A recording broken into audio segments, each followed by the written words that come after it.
Hello friends, நீ நான் காதல் அடுத்து வர எபிசோடில் என்ன நடக்கலாம் அப்படிங்கிறத பற்றி பார்க்கலாம். ஸ்டோரி ரொம்ப இன்ட்ரெஸ்டிங்காகவும் எமோஷனலாகவும் கொண்டு போயிட்டு இருக்காங்க. அபியோட ஃப்ரெண்டு ரஞ்சிதாவோட நிச்சயதார்த்த ஃபங்க்ஷனில் அபிக்கு சப்போர்ட் பண்ணி ராகவ் பேசியிருந்தாலும் வீட்டுக்கு வந்ததுமே முரளி ஒரு தில்லாலங்கடி வேலை பார்த்ததுமே ராகவ் அபி மேலே ரொம்பவுமே கோவப்பட்டு பேசிட்டாங்க. அது மட்டும் இல்லாமல் சந்தேகப்படும் போது அபிக்கு ரொம்ப மனசு கஷ்டமாயிடுச்சு.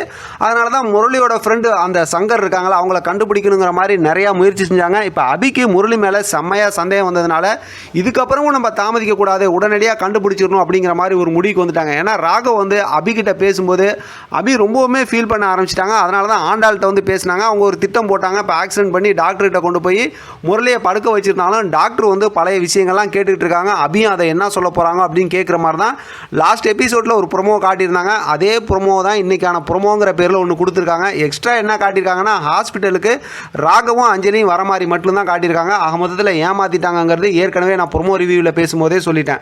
சரி, இப்போ கதைக்கு வருவோம். அடுத்து என்ன நடக்கிறதுக்கு வாய்ப்பு இருக்குன்னா மறுபடியும் அபி மேலே செம்மையாக ராகவ் கோவப்படுற மாதிரி ஒரு சம்பவம் தான் நடக்க போகுதுன்னு நான் கெஸ் பண்ணுறேன். ஏன்னா முரளி இப்பயும் கூட அபி அங்கே இருக்கிறத அப்படியே கொஞ்சம் சின்னதாக கண்ணு திறந்து பார்த்துக்குவாங்க.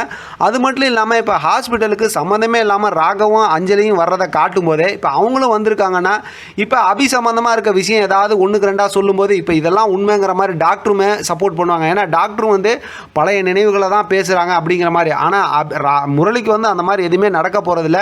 இப்போ முரளி இந்த சந்தர்ப்பத்தை பயன்படுத்தி அபி மேலே இன்னும் நிறைய சந்தேகம் வர மாதிரி பேச போகிறாங்க. அதெல்லாம் கேட்குற ராகவ் ரொம்பவுமே கோவப்பட போகிறாங்க. ஆனால் இதெல்லாம் கேட்ட அஞ்சலி என்ன பண்ண போகிறாங்க அப்படிங்கிறது தான் இப்போ டவுட்டாக இருக்குது. ஏன்னா அஞ்சலி கேட்காத மாதிரி தான் இதை சொல்லுவாங்கன்னு நினைக்கிறேன்.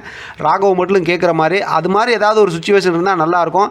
ஆனால் இன்னொரு முக்கியமான விஷயம் என்னென்னா ஒருவேளை முரளி பழைய விஷயங்கள்லாம் சொல்கிறத அபி மட்டும் கேட்டுட்டு இந்த விஷயத்தை ராகவ் கிட்ட சொல்லும்போது ராகவ் நம்பாமல் மறுபடியும் ராகவ் அபி மேலே தேவையில்லாத ஒரு மாதிரி கோவப்படுறாங்க அப்படின்னா அது ஒரு மாதிரி இன்ட்ரெஸ்டிங்கான ஸ்டோரி போகும். எது எப்படி பார்த்தாலும் அபி மேலே ராகவ் கோவப்படுற மாதிரி தான் ஸ்டோரி இருக்க போகுது அப்படிங்கிறதுல டவுட்டே இல்லை.